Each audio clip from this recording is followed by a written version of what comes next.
स्वागत करेंगे। पहले मैं अपने साथियों को बुलाना चाहूँगी, संदीप और Ankush, please come on the stage. और साथ ही मैं अब आमंत्रित करना चाहूँगी जो मेयर हैं शिमला के, श्री सुरेंद्र चौहान जी। जोरदार तालियों से स्वागत किया जाए, तालियां बजती रहनी चाहिए।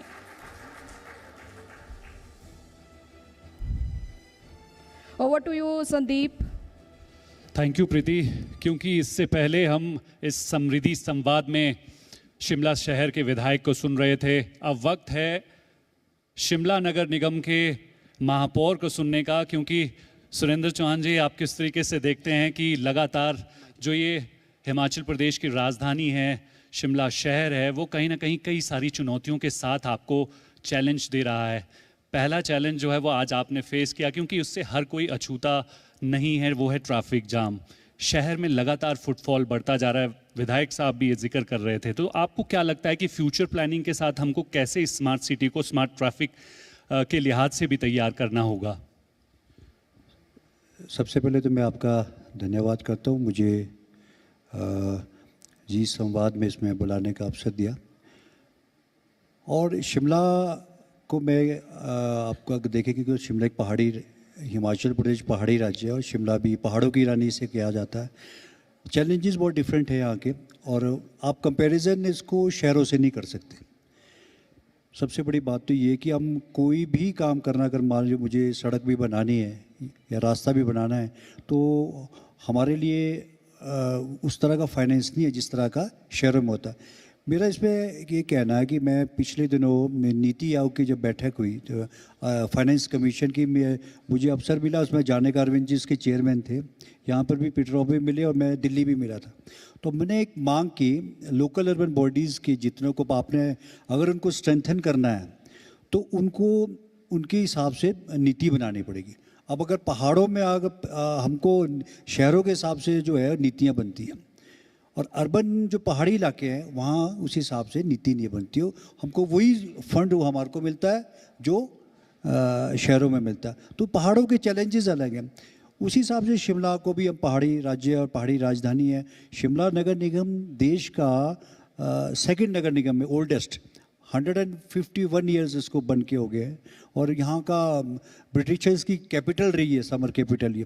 तो इसका बहुत बड़ा इतिहास है, और मैं समझता हूँ साथ के साथ कैपिटल भी है और राजधानी भी है, साथ साथ बाहर के जो टूरिस्ट है, पर्यटक नगरी है, फुटफॉल यहाँ बहुत ज़्यादा, लाखों की संख्या में टूरिस्ट भी आता है।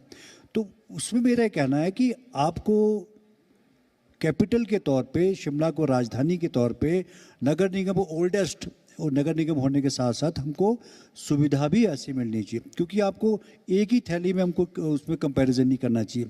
और साथ में कहा आपने पार्किंग्स और जैसे डिकंजेशन ऑफ ट्रैफिक है, जो भी ये भी मैं इसी साथ जोड़ता हूँ, क्योंकि जो मेन स्टेक होल्डर है शिमला का वो नगर निगम है। कोई भी पॉलिसी बनती है, कोई भी नीति बनती है, तो उसको नगर निगम को कॉन्फिडेंस में लेना बहुत आवश्यक है, क्योंकि मेन स्टेक होल्डर नगर निगम है। आप शिमला के लिए की कोई भी पॉलिसी बनेगी तो अगर आप मेन स्टेक होल्डर को ही इग्नोर कर दोगे, चाहे वो सेंटर की नीति है या स्टेट की नीति है, वो एक बहुत इंपॉर्टेंट रोल है। क्योंकि हमारे यहाँ से जो चुनाव नुमाइंदा होता है, पार्षद होता है वार्ड्स का, उसको ज़्यादा समस्याओं के बारे में पता होता है कि आपने मान लो ट्रैफिक की समस्या या डिकंजेशन करना है या छोटी रोड बनानी है, तो उसको ज़्यादा नॉलेज होगी। तो मेन स्टेक होल्डर को मेरा कहने का मतलब, उनको अगर आप कॉन्फिडेंस में लोगे तो एक अच्छी नीति बनती है।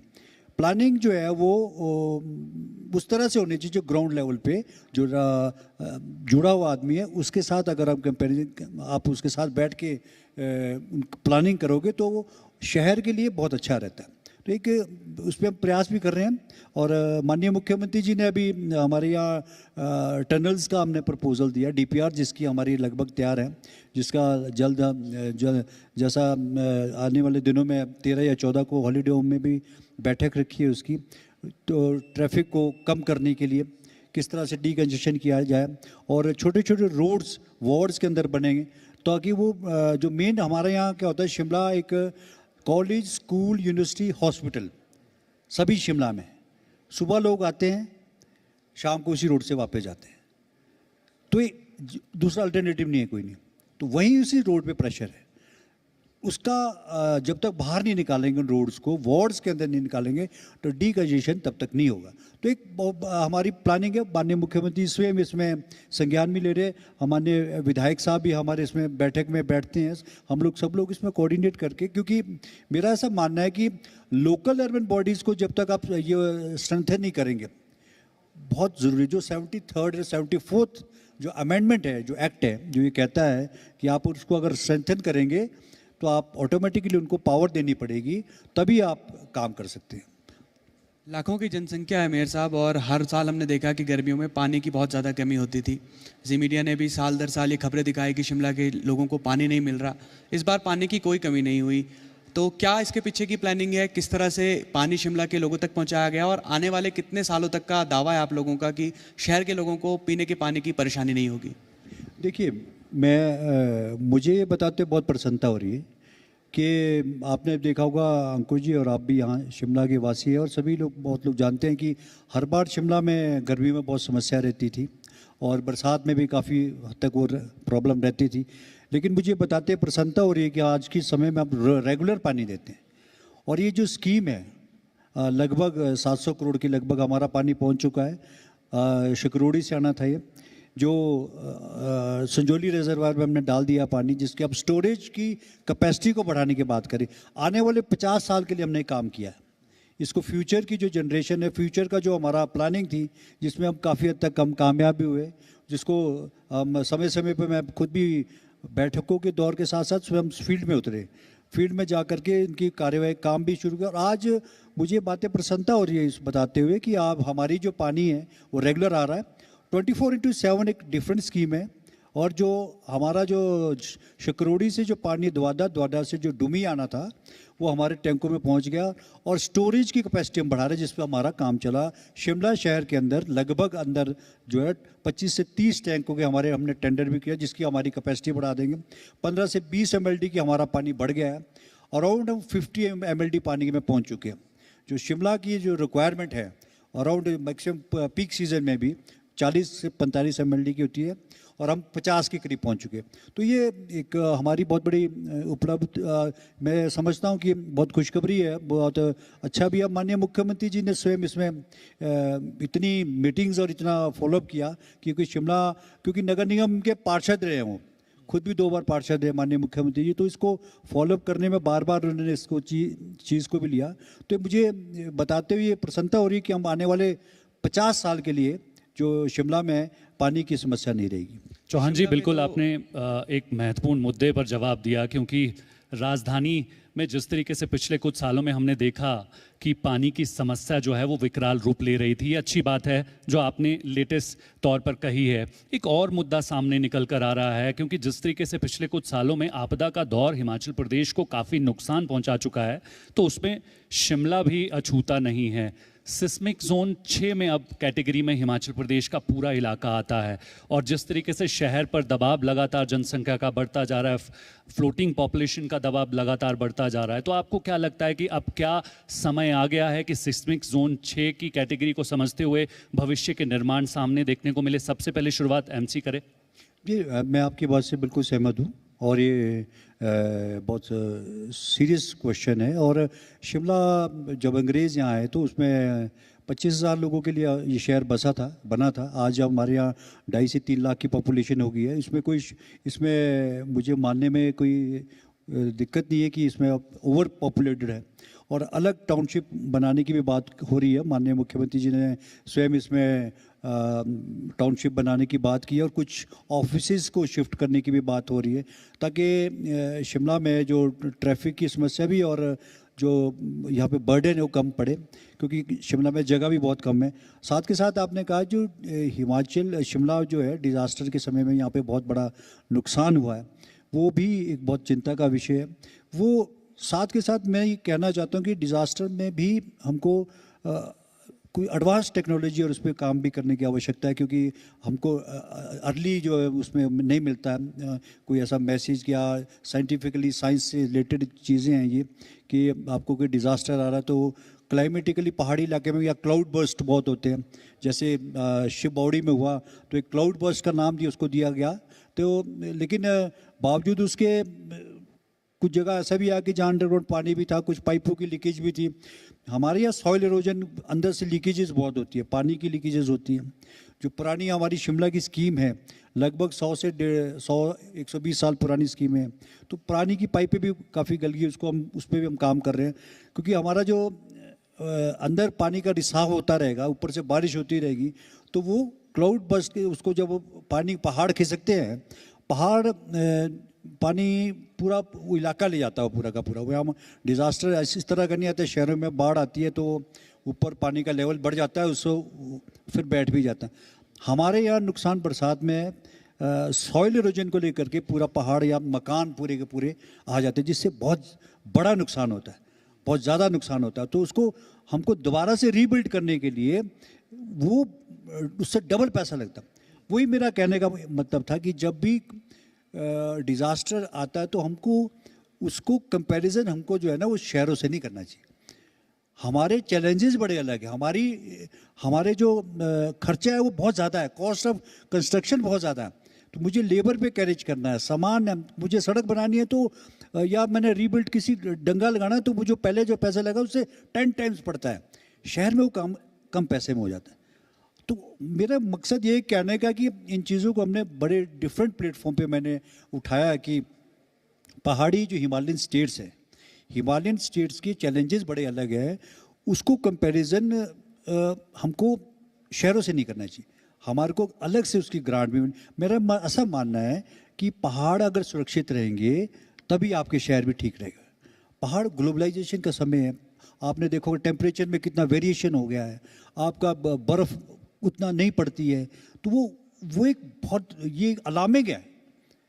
मैं आपको इसलिए कह रहा हूँ कि लोकल अर्बन बॉडीज में मुझे जाने का अवसर मिला था, ओम बिरला जी स्पीकर थे, मैंने इन इश्यूज़ को वहाँ पे भी उठाया कि आप हमको अगर हमको ही आप वीक कर दोगे आप फाइनेंशियली या दूसरी चीज़ों से, तो आप शहर कैसे सुरक्षित रहेगा।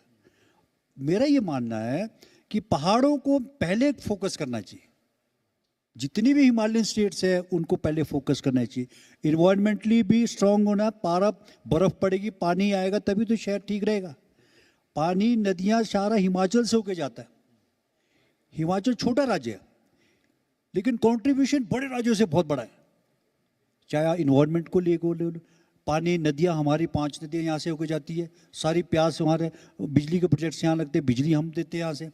लेकिन बदले में हिमाचल प्रदेश को क्या मिल रहा है, वो एक ये नहीं कि मुझे आप बींगे मैं अपनी उसकी बात करूँगा, लेकिन ये बहुत ज़रूरी है आपका अपने मुझे इस मंच पे मैं कहना चाहता हूँ। अंकुश जी ने मेरे से कई बार बात की इन चीज़ों को लेकर, लेकिन मैं ये कहना चाहता हूँ कि ये इतना बड़ा इशू है कि हम लोग डेवलपमेंट तो कर रहे हैं, लगे आप पहाड़ को कर दो, शहरों में ये कर दिया कर, लेकिन पहाड़ों की तरफ नहीं कोई ध्यान दे, जो एक बहुत सीरियस बोल रहा हूँ मैं। आप आने वाली जनरेशन को हम क्या दे के जाएंगे, आप अंदाज़ा भी नहीं लगा सकते कि अगर पहाड़ जिस दिन पहाड़ों ने अपना टेम्परेचर, जिस तरह मैं शिमला की बात कर रहा हूँ, मुझे अभी यहाँ पंखे की ज़रूरत पड़ रही है, जबकि यहाँ खड़े नहीं हो सकते थे हम, इतनी ठंड होती थी। तो ये बहुत बड़ी समस्या, मैं चाहता हूँ कि आपके माध्यम से ये चीज़ ज़रूर उठे, पहाड़ों को, हिमालयन स्टेट्स को, हिमाचल प्रदेश का जिस तरह का कंट्रीब्यूशन है देश के राज्य में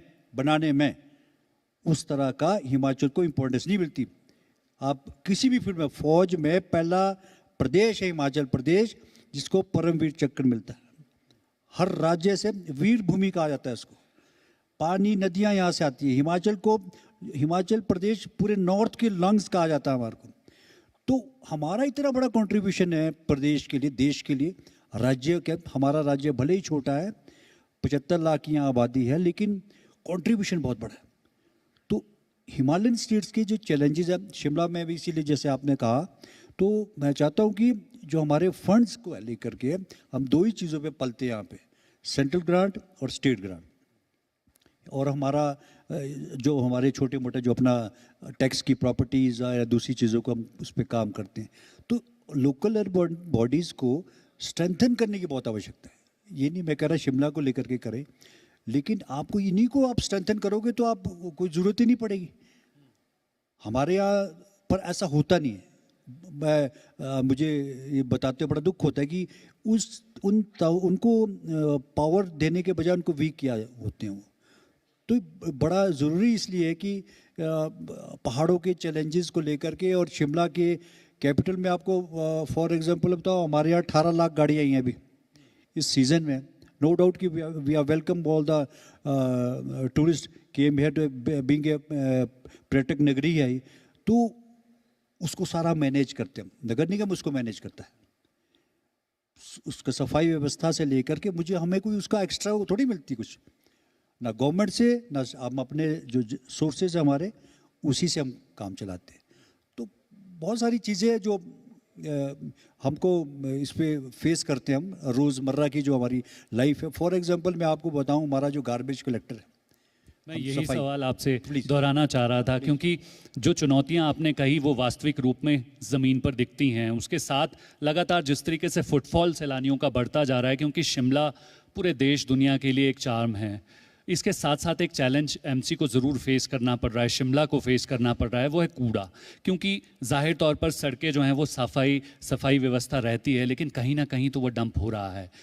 इस चुनौती को एमसी किस तरीके से देखती है, क्योंकि ये ऐसी चुनौती है जो आने वाले समय में, आपने कहा सब कुछ बदल रही है, टेम्परेचर बदल रही है, फिनोमेना बदल रही है वेदर का, और यहाँ के जो एनवायरनमेंट है उसको भी बदलने का काम कर रही है। बिल्कुल, मैं बिल्कुल सहमत हूँ इस चीज़ से। तो मैं आपको एग्जांपल देता हूँ। हमारा जो गार्बेज कलेक्टर है, गार्बेज कलेक्टर सुबह अर्ली मॉर्निंग में 4:30 बजे उठता है और अपना 150 से 200 घर करता है गार्बेज उठाना का। गार्बेज उठाते हैं जब वो लोगों के घर से। हमारे यहाँ शहरों की तरह नहीं कि गाड़ी आती है, गाड़ी में आया, बड़े लोग बाहर निकल के आ जाते हैं, उसको उस गाड़ी में डाल देते हैं कूड़े।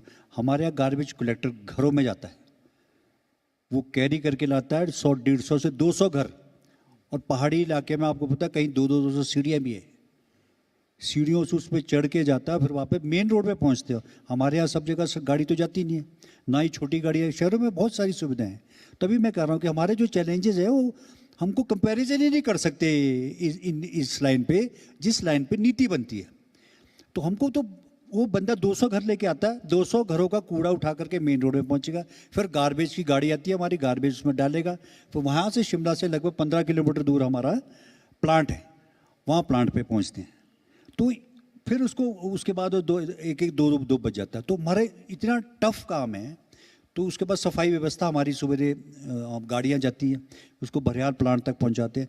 उस पर हम काम कर रहे हैं, बिजली भी बनाने का काम कर रहे हैं, सोलर पैनल लगाने का हम काम कर रहे हैं, जिसपे 2 मेगावाट की हम उसमें बिजली पैदा करने का हम प्रयास कर रहे हैं। तो कहने का मतलब देखिए, ये सारे काम तब होते हैं जब फाइनेंशियली आप स्ट्रेंथन हो, तो और इन्वायरमेंटली हम इस पर काम कर रहे होते हैं। तो बहुत सारे संस्थाओं का भी और गवर्नमेंट के लेवल का भी मेरा ऐसा मानना है कि जो 73rd और 74th अमेंडमेंट है उसको स्ट्रेंथन करने की बहुत आवश्यकता है, और एक्चुअल में उनको लोकल अर्बन बॉडीज़ को पावर देने की आवश्यकता है, जो एक बहुत इम्पॉर्टेंट है, जो एक पिलर का काम करेगा। जो आपको नीति जो बनती है वो सबसे नीचे जो बैठा हुआ आपका गाँव का प्रधान या पंच है या लोकल अर्बन बॉडी में पार्षद है, वो बेटर जानता है, उसको ज़्यादा पता, उसको कॉन्फिडेंस में लेने की आवश्यकता है। लोकल अर्बन बॉडीज़ को कोई भी नीति बने शहर में या रूरल में, उसको आप पूछोगे नहीं तो क्या पता। मैं अपनी बात कर रहा हूँ, हमारे यहाँ स्मार्ट सिटी का प्रोजेक्ट आया तो we are the main stakeholder MC. तो हमें तो किसी ने हमें पता भी नहीं कि क्या, हमको बोले लो जी ये बना के दे दिए, पकड़ लो आप बनाए, कैसा बनाया, ठीक बनाया, गलत बनाया, कुछ नहीं। क्योंकि जो छोटे यूएलबीज़ को आप पूछोगे नहीं तो वो बताएगा क्या, बाद में बोले जी ऐसा हो गया, ये गलत होगा, ऐसा कर दिया बस। तो ये सारी चीज़ें हमारे जो नीति बनाने वाले लोग हैं उनको, मैंने इसको बात को बड़ा स्ट्रांगली 15th फाइनेंस कमीशन में अरविंद जी आए थे तो बड़ी गंभीरता से भी सुना। ओम बिरला जी ने भी हमारी बात को सुना था। देश से लगभग 700-800 प्रतिनिधि आए थे, मुझे वहाँ भी अवसर मिला था बोलने का। तो हमने बड़े स्ट्रांगली मैंने इस बात को कहा कि हिमालयन स्टेट्स को और जो कैपिटल्स है, खासकर पहाड़ी राज्यों की, पहाड़ी जैसे शिमला जैसे नगर निगम है, इसके बड़े इनको उन शहरों में नहीं लेना चाहिए जो प्लेन शहर है। हमारे अलग चैलेंजेस है, हमारे खर्चा ज़्यादा है बनाने का, मेंटेन करने का, हम इन्वायरमेंट को प्रोटेक्ट करते हैं, बहुत सारी चीज़ें। चौहान साहब, समय की थोड़ी कमी है, लेकिन एक जाते जाते एक सवाल कि हाल ही में आपका कार्यकाल जो है 2.5 साल से 5 साल का किया गया, तो लोगों ने कहा कि आप मुख्यमंत्री सुखविंदर सिंह सुक्खू के बड़े करीबी हैं और मुख्यमंत्री अपने दोस्तों को कभी भूलते नहीं, तो इसीलिए वो कार्यकाल जो है 5 साल का कर दिया गया। आपको बेनिफिट पहुंचाने की कोशिश हुई, इत्तेफाक रखते ही इन आरोपों से? देखिए, मैं आपकी बात से सहमत नहीं हूँ। इसलिए सहमत नहीं हूँ कि पर्टिकुलर शिमला के लिए हूँ। हमारे यहाँ 5 नगर निगम हैं। एक माननीय मुख्यमंत्री जी का एक मानना था कि किसी भी मेयर या डिप्टी मेयर या पार्षद है, जब वो 5 साल के लिए चुन के आता है, गांव का प्रधान भी 5 साल के लिए चुन के आता है, तो उसको बीच में ब्रेक नहीं देते। तो आप परफॉर्मिंग बेस पे होना चाहिए। कोई भी, मैं समझता हूँ 2.5 साल के बाद अब 1 साल मुझे सीखने में लगेगा, दूसरे को उसको काम इम्प्लीमेंट, तो उसका इंटरेस्ट बहुत कम हो जाता है। दूसरे साहब, मित्रता मेरी तरह हज़ारों मित्र हैं। मैं आपको सच्चाई बताऊं, जिस आदमी ने 17 साल से उम्र से चुनाव लड़ लिए, और मैं तो एक छोटा सा आदमी हूँ, मेरे जैसे हज़ारों मित्र हैं उनके।